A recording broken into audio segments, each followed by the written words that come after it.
Now I move on to the first session of the day, insurance landscape, the race to digital and the COVID impact, opportunities and challenges as we move forward by Ms. Vibha Padalkar, Managing Director and CEO, HDFC Life. To begin with, I would like to invite Mrs. Sumaira Abdi, Deputy Editor, CNBC TV 18, who will be moderator for this session. Ms. Sumaira is an anchor and deputy editor of Market Desk with CNBC TV 18. She closely tracks personal finance with special focus on mutual fund industry and passionately champions the cause of the investors through her afternoon show Mutual Fund Corner. Through a variety of series and shows on personal finance, Sumaira works to bridge the gap between the practices of financial services industry and understanding by the lay investor. At CNBC TV 18, Sumaira also hosts market shows like Business Lunch and Your Stocks. Floor is yours, Ms. Sumaira. Vivek, thank you so much. It is my real honor to be here today and to introduce the first speaker, who's an inspirational leader, really, who, though she didn't begin her career in insurance, but she has established herself as a towering presence in this sector. Vibha Padalkar has been associated with HDFC Life since 2008. She qualified as a member of the Institute of Chartered Accountants of England and Wales in 1992 and is a member of the Institute of Chartered Accountants of India. Prior to joining HDFC Life, Vibha has worked in varied sectors such as global business process management, global FMCG, and in an international audit firm. Over the years, Vibha has received various awards from organizations like the Institute of Chartered Accountants of India, the Economic Times, and IMA India, along with being recognized as one of the top 30 most powerful women in business by Business Today. Please welcome Vibha Padalkar, Managing Director and Chief Executive Officer at HDFC Life. Thank you so much, Sumaira. A lot of very kind words, but I think we have a lot of unfinished business, especially when we talk about insurance. And Navneet mentioned how underpenetrated it is, and even more so against a pandemic. So what I want to cover are 2-3 different topics, but all of it has a theme. One is the obvious underpenetration. Second is how, as a nation, we have been hit by COVID and how insurance continues to be even more relevant. And thirdly, how digital has been fast-tracked as a result of both us trying to sell more insurance to the underinsured, as well as how does one get to the last mile, given that COVID is perhaps here to stay, at least in the medium term. So I have a few slides, after which we'll open it up for questions through Sumaira. Next slide, please.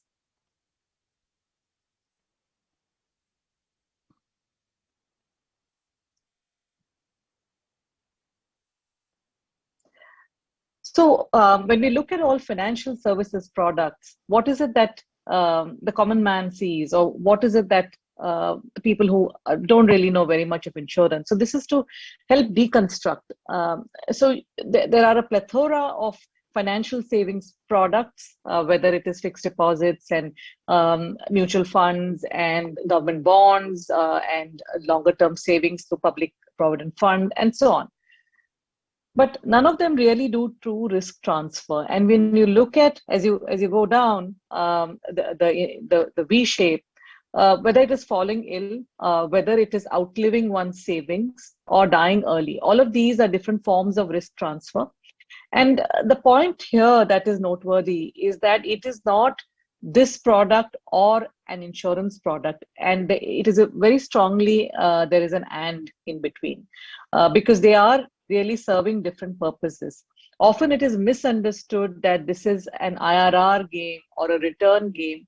Yes, that's important too, but the reason why we are an insurer is to enable all of you to be able to do that risk transfer.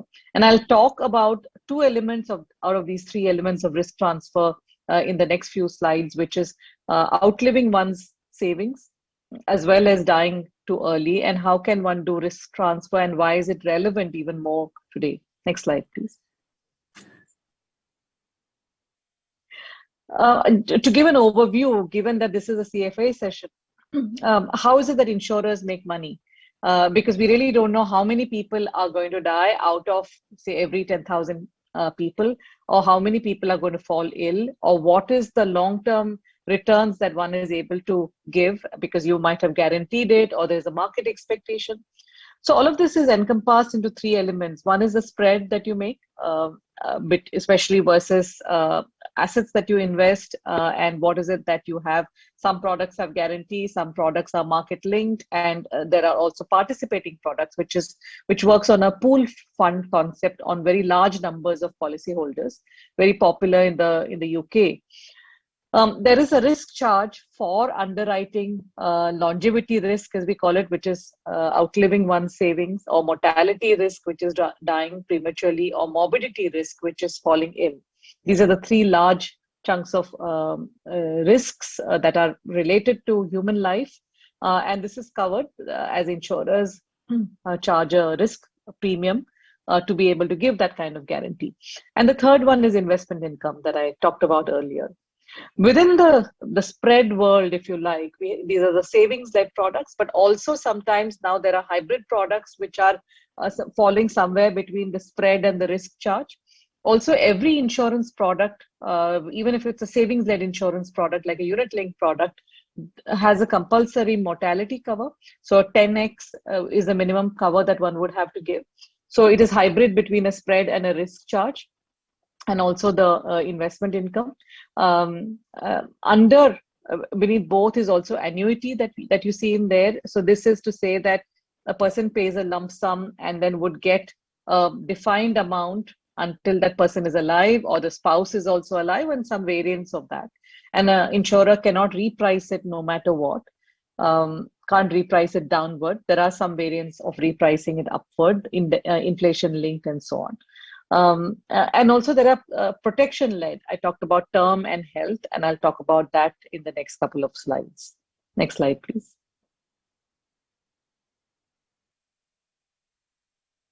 Just stepping back in terms of the opportunity overall, India is fairly underpenetrated. This is also a point that Navneet made in his opening remarks. And if you were to look at just the extent of underpenetration, we are less than 3%. And forget about comparing it with other countries. We are lower than what we ourselves were a few years ago. So there is clearly a long runway. Also, when you were to look at the density, we are significantly lower than some of the regional players. We are even lesser than $60. On the other hand, you'll see the life expectancy increasing very steadily. And this is where longevity risk protection comes in. I'm going to talk a bit more in the later slides, but just to touch upon it, our belief at HDFC Life is that the risk of outliving one's savings is even greater than risk of dying early or prematurely.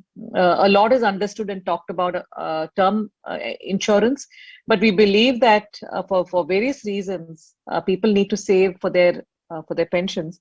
And also, one should not underestimate socio-economic changes, wherein people today, at least middle class, don't want to depend on their kids. And earlier, kids and joint family used to be a proxy for insurance. And clearly today, nuclear families have already emerged in the metros, are emerging in the top 10 cities. People want to stay close to their kids if possible, but want to be financially independent. Also want to see the world, certainly don't want to embrace sannyas, or what that means is, just embrace austerity measures, but really they want to live a good life, see the world, pick up hobbies, and all of that costs money. And inflation is not going to go away in a hurry. So net of inflation, what people are going to get as part of their savings is going to be woefully inadequate. And that realization is slowly percolating down. And also, to just round off what I was saying, if you were to look at the projections of people in the age group, the red bar on the bottom right-hand side, of people in the age group of 65 and above, that's going to meaningfully go up. It has started trending up, and we're slowly going to be an aging society. Not aged yet, but certainly aging. So directionally moving towards being an aging society. And that's where more and more people will require to protect themselves. Next slide, please. If you were to deconstruct opportunity, because often we are talked about, we talk that India is a huge opportunity because X number of people, 1.3 billion and counting, and then it doesn't quite work like that, because it's in terms of reach of insurance. If you were to look at the urban working population, even within that population, and if you deconstruct that urban working population of about 172 million, and then within that, the white collared workers who could perhaps afford to buy insurance is 68 million. And within that, the annual policy sales is less than 2.5%. So really, like I mentioned, a very, very long runway. And what is really holding people back are a couple of things. One is that continuing to view insurance as an expense rather than, and this I'm talking about term insurance, rather than a necessity to live, an imperative to ensure happiness, when financial happiness when one is still alive, akin to that we would not drive a car without car insurance. So this is even more important in a way. And second aspect is to get very, very engrossed into the IRR aspect of it and the return aspect of it, rather than saying that, how do I look at risk transfer? These are some of the risks facing my family and myself, and how do I transfer this to another entity that has to pay me this money no matter what? So this kind of a change in attitudes and thought process will bring about some level of inflection point higher than where we are today of 2.5%. The top right-hand side talks about the protection gap at 83%, the highest in this region. And when you look at the bottom right-hand side, that despite this woeful amount of underpenetration, retail loans are continuing to ratchet up. So what this means is people will borrow, but not have enough cover in any unfortunate eventuality. So this is kind of a ticking time bomb. Yes, credit life is a space that is gaining traction and is a very good solutioning to it, but people might need more than just covering their loans. Next slide, please. So I talked about the mortality risk transfer. This is the other end of the life spectrum, which is living to, outliving one's savings or living much longer than one would have expected. And this is where retirement solutions come. And this is not a good to have that people say, you know what, I'm now 45 and I need to start thinking about retirement.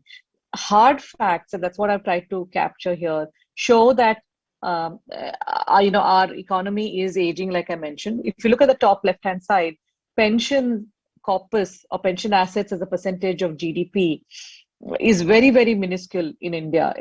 It's less than 5% versus a lot of other economies. If you look at the bottom left-hand side, the aging population that I talked about, and the age group of above 65 very meaningfully beginning to increase. And the top right-hand side, I think, nails it, wherein we are all easily going to outlive our retirement age by at least 20 years.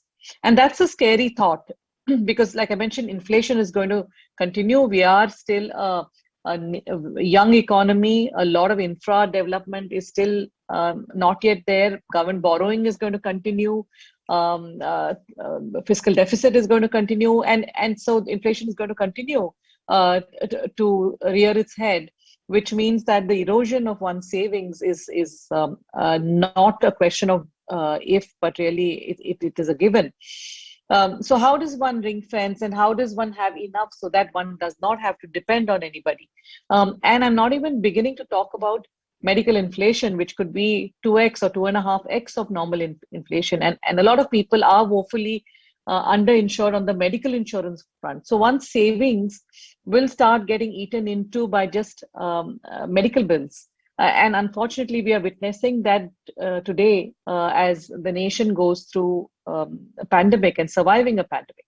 So all of that means that this is a big opportunity for life insurers to look at that spectrum and to engage with people. Next slide, please. One more. Yeah, we've been hit by COVID, and how do we survive as a sector in the new norm? At HDFC Life, we do believe that there's always an opportunity or a silver lining in any adversity, and pandemic is a huge adversity. Rather than moan about something that we have no control about, and we do empathize, but how do we reinvent our business model becomes very, very important. So COVID has been devastating. We've had all the numbers which show that maybe vaccination has been lagging. Maybe really the way out of this is through vaccination. We are worried about a possibility of phase 3 or wave 3. We are also worried about whether this vaccination is going to be adequate against what's already been talked about, which is Delta Plus variant. What is the economic impact, devastating impact on our GDP growth, or rather lack of it? Yes, Q4 was resilient, but let's see how Q1 pans out. Death claims continue to be almost mirroring what we are seeing overall in India. Consumer confidence has been shaken quite significantly. There have been job losses, especially in wave 1. Fortunately, because we did not have a total lockdown in wave 2, businesses have been limping through. This is both in terms of salaried employees as well as people who are self-employed. And all of these are our customers. And so we can't be disengaged or decoupled from what we see happening in the economy. And that's exactly what we are seeing within the industry as well. Fortunately, HDFC Life has done significantly better, and there are reasons why we have been able to survive these cycles, whether it's an economic downturn or whether it is a pandemic or whether it's some regulatory change, whether the business model needs to be redefined, and so on. And there are reasons why the agility that one has to demonstrate is something that is really the single mantra to being able to survive these cycles. And that's what we have in terms of move to digital, and how it's not just with insurance. Insurance is just holding a mirror to what we are seeing in India Inc. And we are seeing people, even in much smaller towns, using vernacular to access YouTube videos. So English is no longer a barrier to technology, and that's how it should be. So we are also using a lot of voice journeys in regional languages so that we don't have to have a dependency on the English language. So how are we able to get to the customer? We are also finding that on average, Indians are having at least 19, that's a staggering number, online profiles in various, right from social media to consuming content and everything in between. So how do we engage on the insurance front as well is really what I'm going to be talking about against a backdrop of COVID. Next slide, please. So these are some of the emerging opportunities. So increase on financial planning. We are finding people a lot more risk averse. And I really hope that this isn't a buy a dog at Christmas kind of a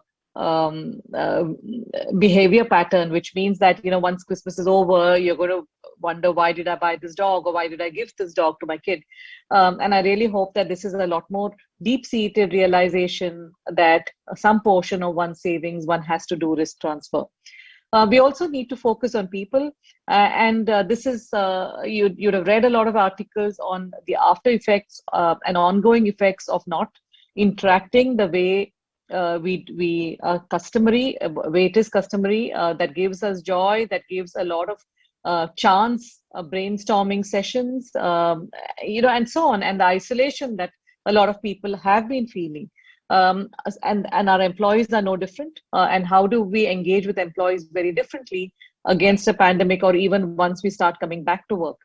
I talked about technology, so I won't go into that at this point in time. And the gig economy, these are again opportunities that we see against adversity of a new and emerging workforce. And I'm very passionate about getting women who can perhaps give me 3, 4, 5 hours a day, but not the entire 8 hours a day, is unable to commute.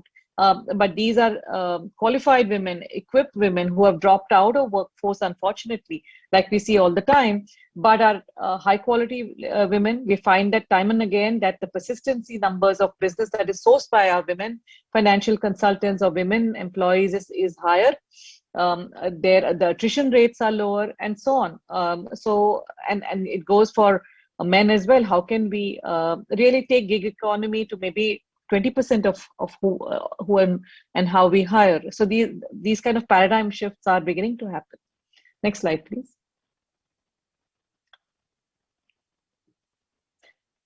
So there are a lot of opportunities that I talked about in terms of evolving technology against various means,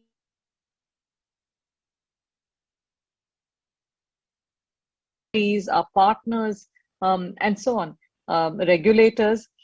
So if you were to look at what and how are we going about this? So our thought process is that technology needs to be core of what we do rather than it being on the peripheral. And by that I mean we need to evolve towards getting into born digital rather than having this as a bolt-on, because a bolt-on solution can work in the short term, maybe phase 1, phase 2, but not in the long term of if this is how we want to do business. So I can't take a proposal form which is in a hard copy, which all of us have seen and perhaps filled in at some point in time, and put that onto digital. It's just not going to work. I can't take an ad which I typically show on television and use that as digital marketing that's going to be bite-sized and consumed not on television, but perhaps as a WhatsApp video or some of the other OTT platforms. So it needs to be very different. Both in terms of the audience, both in terms of the attention span, who is it that is we are targeting towards, what is the messaging that is relevant. So every aspect of what we do needs to be customized towards digital for it to truly work. This will mean everything from prospecting to servicing to risk management. These are the three large buckets of how we look at technology. Also, how do we reach out to our employees? How do we engage with employees? Cybersecurity, cloud, and everything in between. Next slide, please. But everything isn't hunky-dory. We don't profess at HDFC Life to know all the answers. We usually have 2 steps forward, 1 step back. What we are good at is to say that, no, this idea isn't working. We might fail fast, and that's okay. Out of every 10 bets, maybe 2 will fire. I think it is important for us to keep tabs on it, to say these 8 did not work out, and let's close it. Let's shut that idea down. Let's figure out at any point in time we have a pipeline of ideas. Let's start investing in the next 8. That's what will work, because at the beginning I don't know which are the 2 that are going to work. So when there's a lot of fanfare and launching of new ideas, there's also equal amount of reticence in saying we did not work. And that's where the cultural aspect comes in, of saying that ideas failing is not necessarily a bad thing. We tried. It seemed relevant, but we could not get traction, or we could not get the data, or customers did not embrace the idea, found it too complex, or whatever it might be. The challenges, apart from getting the digital piece right, is that there is a fair amount of uncertainty around COVID-19. We, for example, don't know how severe it's going to continue, how long it's going to continue, how deep it's going to continue in terms of a younger population, for example. And so on. What is the bearing on equity markets? What's the bearing on interest rates? We are already talking about perhaps not taper tantrum, but certainly a tapering happening, a possibility of that in the US. And FIIs beginning to react to this, and the resultant impact on India. So if you look at and if you remember the earlier slide that I talked about of how does an insurance company make money, it's getting all aspects of this right for us to be able to underwrite a lot of the risk that we've taken onto our balance sheet, which is where I talked about reskilling our workforce, but also reinsurers play an extremely important aspect, because we don't retain all the risk on our balance sheet. We retain some and reinsure others. Reinsurers as an offering today are not as evolved as it might be in the West, but baby steps have been taken.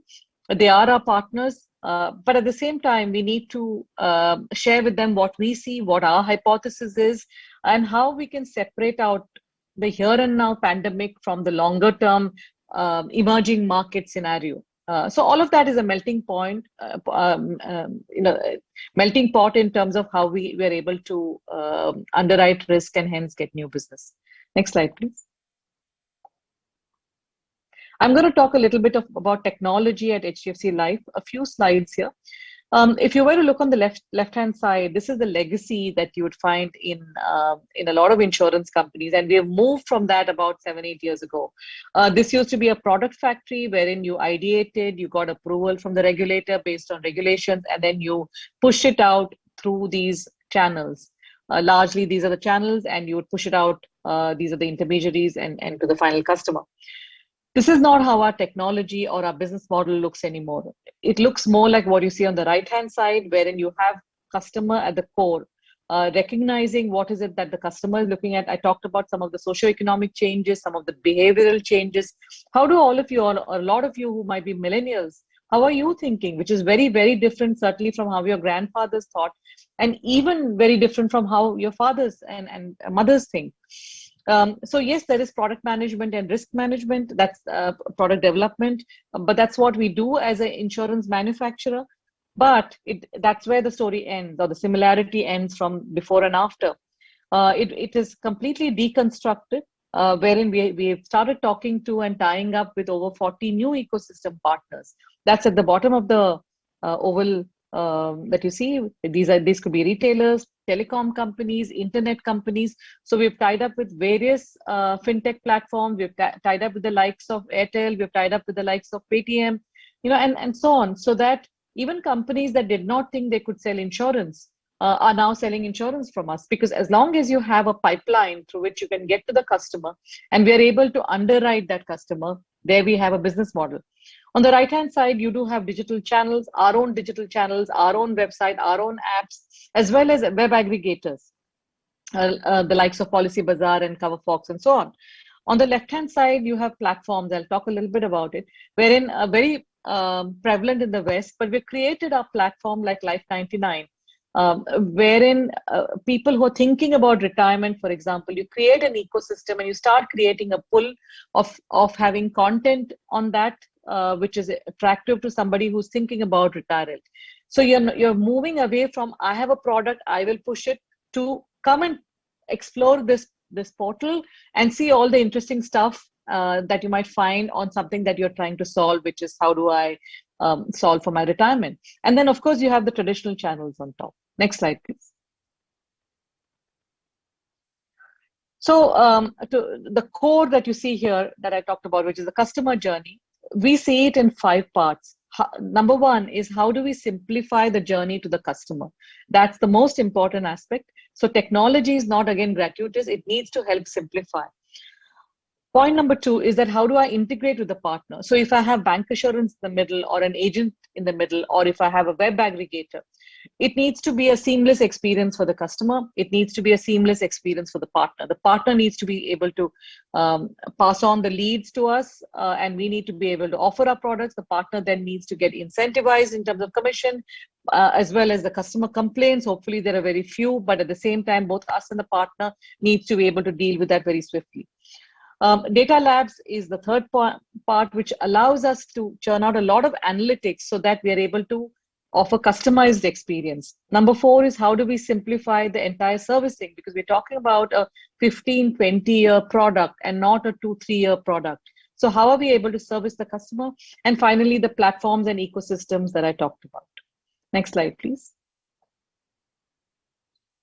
This is, again, putting a lot of the widgets that you see over here. I'm not going to talk about each one of these, but pick one from each. So if you were to look at under the first part, which is journey simplification, you will see that several parts to how we have simplified our journey. I'll pick one where you see InstaGo.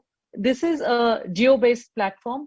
We do geotagging. So when our people get leads, our direct people get leads and go to, say, Kandivali, we'll be able to know, like an Uberization, that the person has gone there, the person has talked to this prospect, fill it into the mobile sales diary. And this uses the state-of-the-art system. Is based on microservices, but we're able to exactly figure out how much time was spent. Is a lead a hot lead, warmed up lead, and close the entire offering then and there.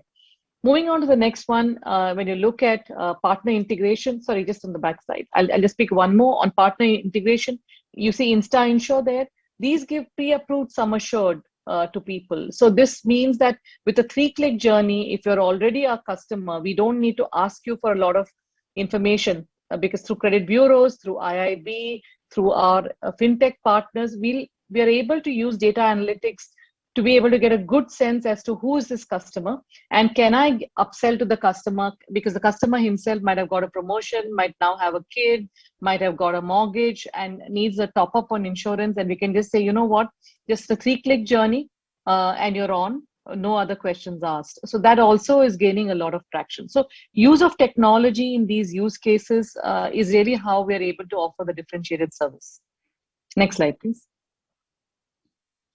So all of this means that we have been able to stay ahead of the curve, won't go through every item, but suffices to say on top line metric, whether it is against a pandemic, a growth of 16% and head and shoulders above industry growth, or if you were to look at the bottom line, industry leading new business margin, the predictability of our business models, you will see the same numbers in terms of our ROE numbers or our return on embedded value or our new business margin, smooth upward curve on every metric, and downward measures on customer complaints.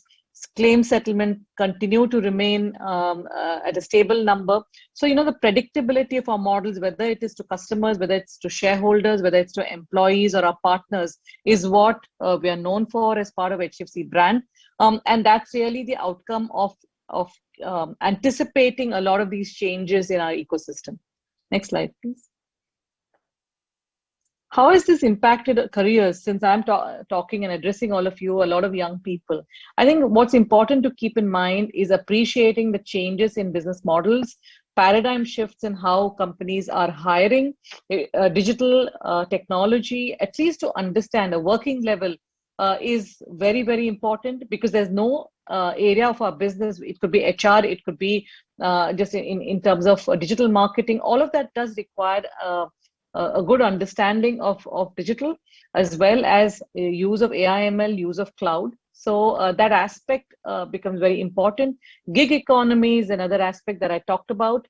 These are all opportunities that are evolving, and also understanding how to link business objectives, using of technology with changing consumer needs. Rather than being in silos of departmental silos, that I'm either a HR spock or I'm a marketing person or I'm a finance person. I think evolving on that front of being able to work across various departments to problem solve is what differentiates who we hire and who we are not able to hire.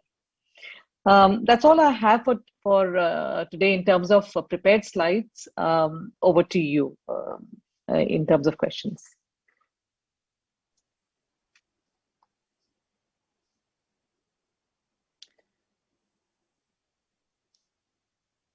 Thank you so much, Vibha, for this very, very interesting presentation, and especially what you have spoken about, the induction of women and AI and data analytics points to a very, very encouraging future for the industry.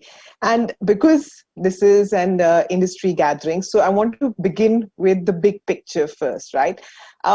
When we think of insurance, we think of it as the kind of risks that we can avoid. What are the variables that you face? You spoke about some of the challenges. What are the different types of risks that an insurance company would face?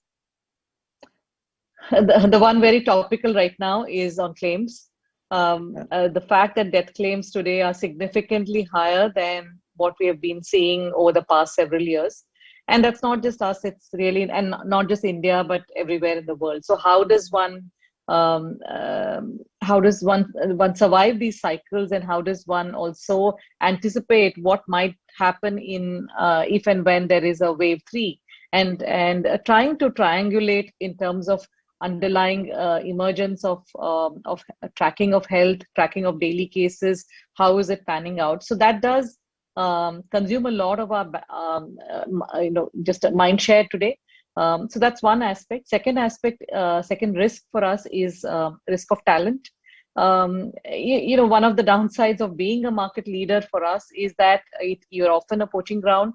So how does one continue to engage with talent in both the obvious ways and the non-obvious ways? The obvious ways are in terms of compensation, designation, stock options, and so on. The non-obvious ways is how can you empower? And then that's exactly what we're doing today. That, for example, if we have mini CEOs, so that almost all decisions are taken by an individual. So you have lesser of kind of the center rule and more of the rule by the states, if you like. So how do you decentralize and how do you share power? At the same time, there are checks and balances, but hopefully that will give a lot of fulfillment to our senior leadership. Okay, that's very, very nice. And I'm sure it's very well taken also. And, really the success of a presentation is in the flood of questions that we get. And we've already started getting many from the audience. So I'm going to start taking a few of them. The first one says that, interest rates on guaranteed products are increasing in spite of tapering. How so? And is it sustainable? A temporary increase might happen if you it really depends and mirrors the yield curve. So on annuity, you will find that almost every quarter there will be a repricing, not very dissimilar to how rates are set by at every RBI's MPC and so on. There is a short-term quarter view. However, you will not find that being at dissonance to what is happening in the overall economy and interest rates there. At least for the better run companies, you will find a close correlation to that. We can't reprice once we have sold a policy, at least for the guaranteed products, but we certainly can reprice for the new products. So we can take it down, we can take it up, and you will find a non-linear kind of a movement because it's mirroring what can we earn on those underlying assets. Okay, one of the great equalizers has been the pandemic, right? Now, it doesn't matter whether which country you're in, India or global. So how are things now progressing, right, vis-a-vis the world? And in fact, somebody has also asked that how is the insurance landscape in India now different compared to the global scenario? And I want to add my 2 bits to it, since which have emerged in the last 1 year, and how much have Indian insurance companies been able to adapt to it? Globally, the percentage of term cover is much higher. Also, when you look at our own region, it is a lot higher than it is in India. That is a very stark difference. Globally, also pension assets they're massive. And that's where the realization, maybe they're a little bit ahead of us in terms of the demographic cycle of a lot more aging population. So population above 65, we have been a very young economy, we still are. And that's why perhaps, and also some of the joint family and kids taking care of you. And, those sorts of things are specific to India. So pension on one hand and term on the other hand is very stark. Third is wellness. Globally, there is a lot of focus towards wellness. So how can you have a non-standard rate, for example, for term? So for example, if I was a diabetic when I took a policy, but I'm able to control my diabetes and prove through technology to the insurer that I've on a sustained basis, I've controlled my diabetes, can I get a discount on the price, for example? Those sorts of things have evolved. So very interesting things which are dynamic. And so you're in a conversation with the customer and not a static kind of a product. And hopefully we will also evolve as we take baby steps towards those kind of aspects. So do we hope to see more customization, individual customization of policies rather than just, the one size fits all? Absolutely. And that's something that enthuses us a lot. Whether it's wellness, whether life insurers tying up with health insurers so that we can give a combination product, whether we can give some sort of wellness related benefits. Again, right now we can do that only by tying up with general insurers or standalone health insurers. But it's an area that we think holds a lot of opportunities in terms of also, like you made a mention, Smera, in terms of customization. Today, whether I'm going to utilize a particular option that I pay for or not, whether it's me or whether it's you or whether it's someone else, it's identical. So in my mind, it could be that, you know what, I'm never going to use XYZ feature because of my particular circumstances, and yet I'm paying for it. But I would like to rather spend it on more of something else. So for example, I might want to spend a lot more on accidental cover because I'm on the road all the time. Or somebody else who might be largely homebound for whatever reason and is rarely on the road, those sorts of things. Or somebody else might be that you do go on holidays wherein you do scuba diving or bungee jumping or whatever it might be, a lot more. So you want to have that episodic insurance for when you're doing those activities, and you don't want to pay that all the time. So these open up a lot of opportunities in terms of the future of insurance in India. Okay. So, this is quite exciting because, it's more like an a la carte menu and not really a thali, Yes, right? absolutely. Yeah. But will it be possible at some time, or, is it too early to say that I might have an insurance only for a limited time? I don't want it for my whole life, or maybe I do a top up only for some time. I mean, is that a possibility? I sincerely hope so. We have started having bite-sized insurance now for shorter tenors. Earlier, it used to be much longer tenors, and so naturally the cost was more. Now with shorter tenors, so for example, on Airtel, we have a cover in the partnership wherein for a relatively small amount of money, say 330 rupees, you can get a 400,000 rupee cover. Or with the PMJJBY, which is the government scheme, you pay, you have a 200,000 rupee cover. And so on. So smaller tenors, these are typically, with a 1 year or less. We should evolve to even lesser. So if someone is, like I said, doing an activity that they're worried about, then they should be able to take an additional cover just, during the course of that activity. But, that's what it is impossible to do this without technology. Because the volumes can be huge. The turnaround times would have to be instantaneous because the person is not going to wait for a physical document and so on. Yeah.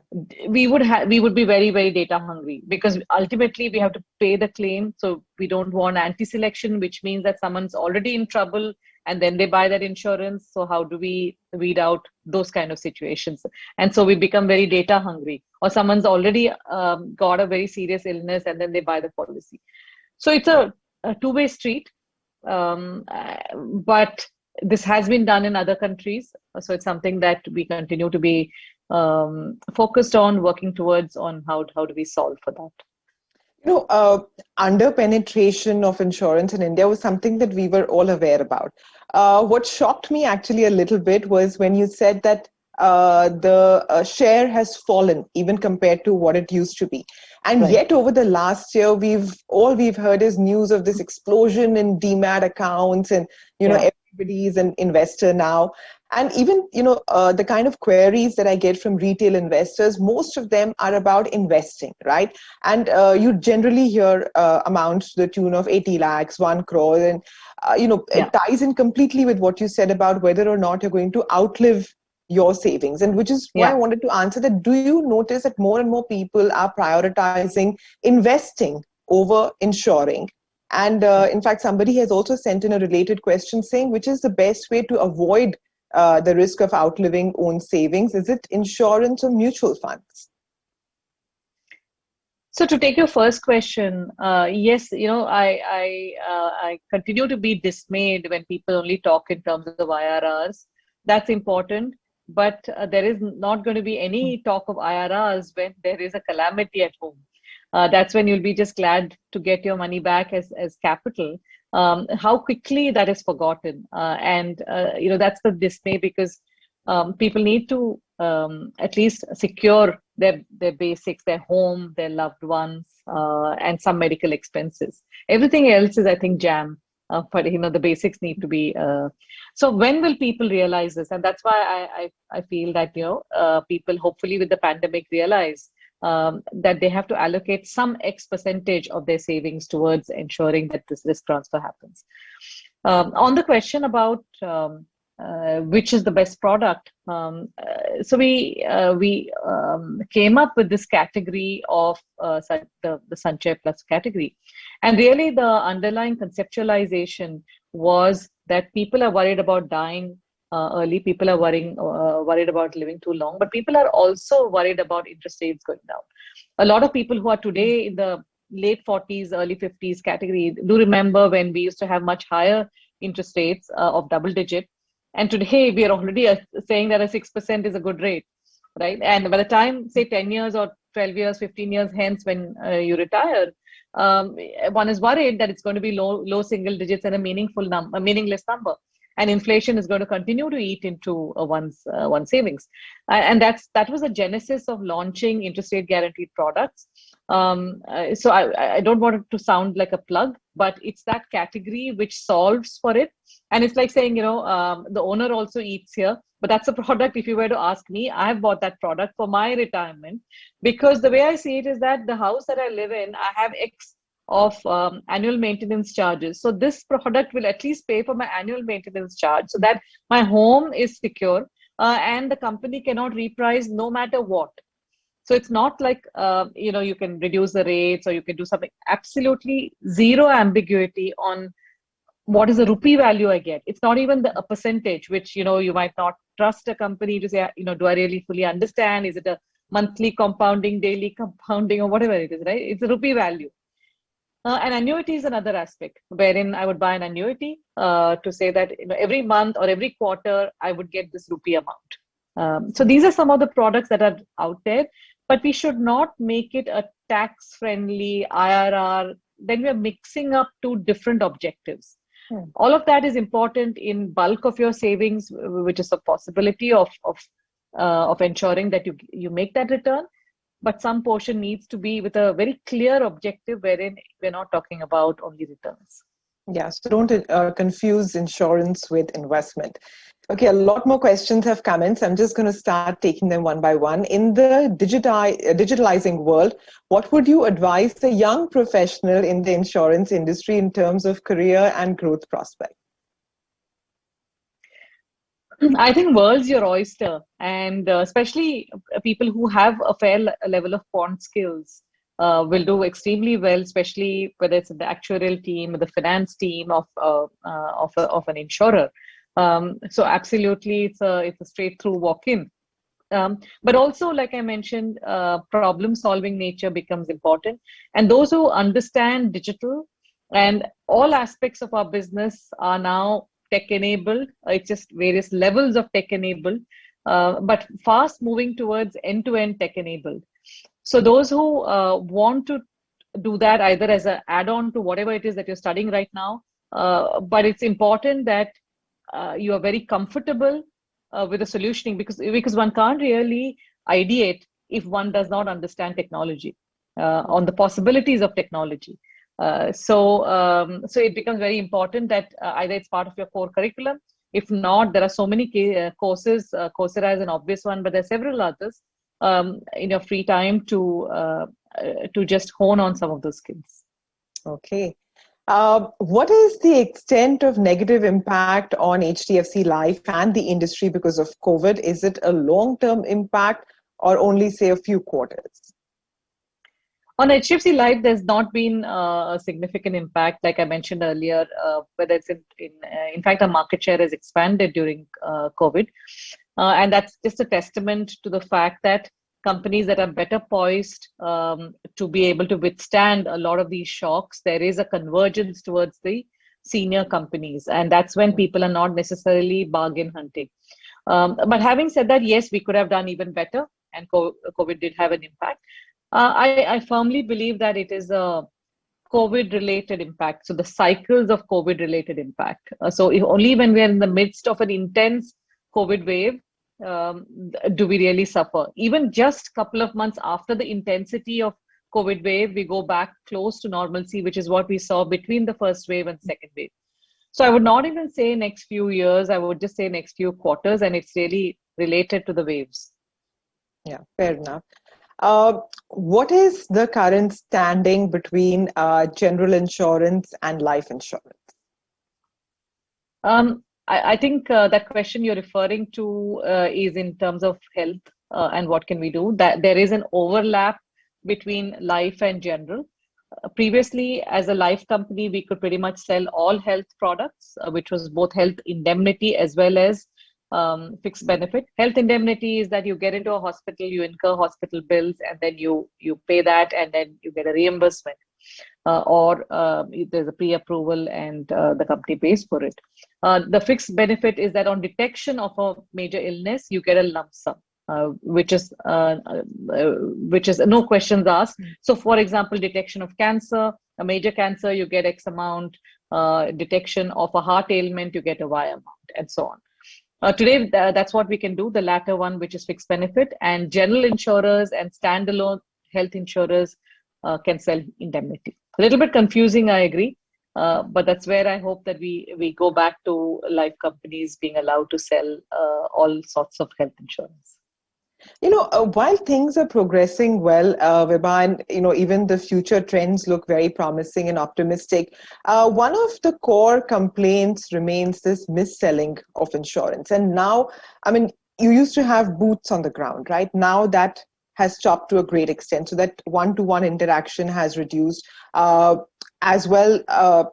In a country which has a bulk of rural population, how do you reach technology to those places, right? Right. And encompassing, somebody may not trust an insurance product, but somebody may not trust technology even more. So how do you, one, bridge the gap of this mis-selling? And secondly, how do you make that, the technology is there, but how do you bring it to the last person? There is a constant focus on doing that. So for example, way back about 7-8 years ago, we were the first ones to launch a MID, a most important document. So it was an English language. You cut out all legalese of a policy document and to say, this is not a fixed deposit. This is a regular premium policy, or XYZ, or this is an annuity policy wherein I'm not going to get my corpus back. I'm going to get a fixed amount until I'm alive. So taking themes of what people said they were missold for, and then putting it into that document, which was never more than 1 page and in plain English, and the individual was required to sign off on it.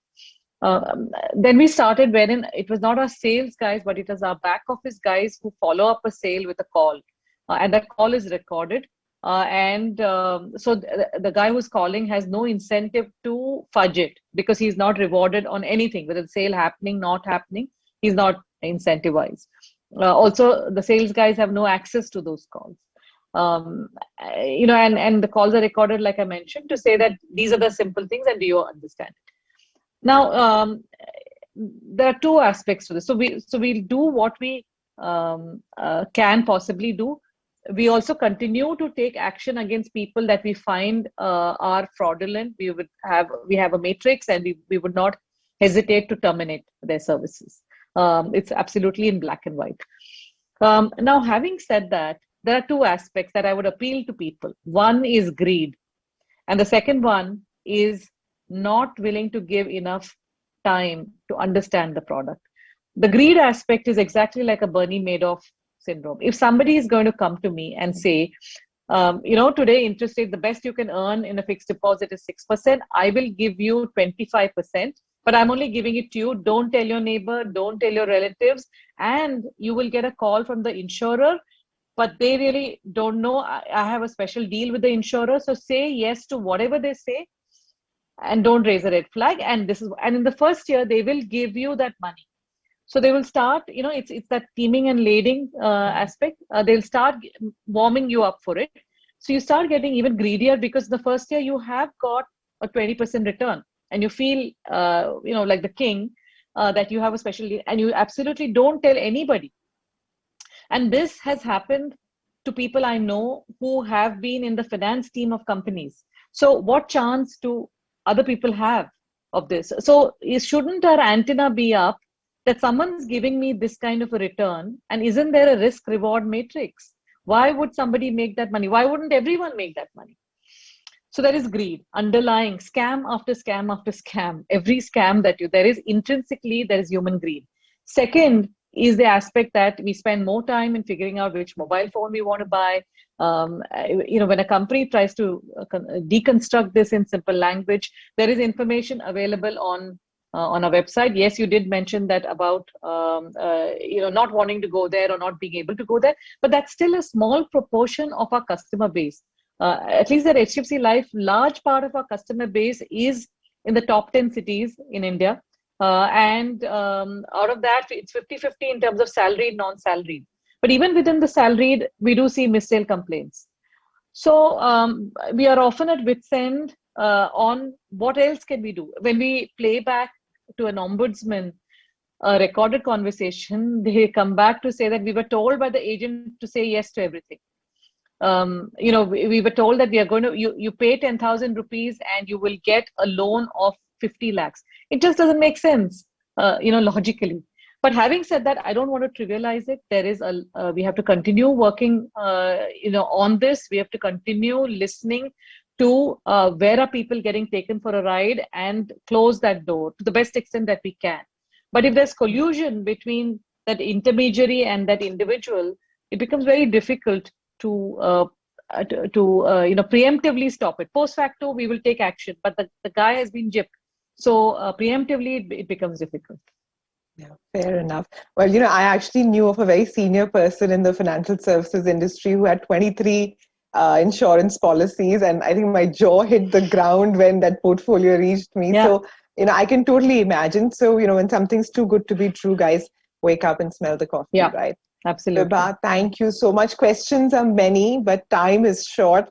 So thank you very, very much for this very enlightening session. And really, it's your passion about the insurance sector and the future growth prospects that has made insurance so interesting for us to want to learn about it more. Thank you very, very much. And with thank that, you so much. Yes, thank you, Sumaira, and the CFA Society. Yes. Thank you. And let me hand it back now to Vivek.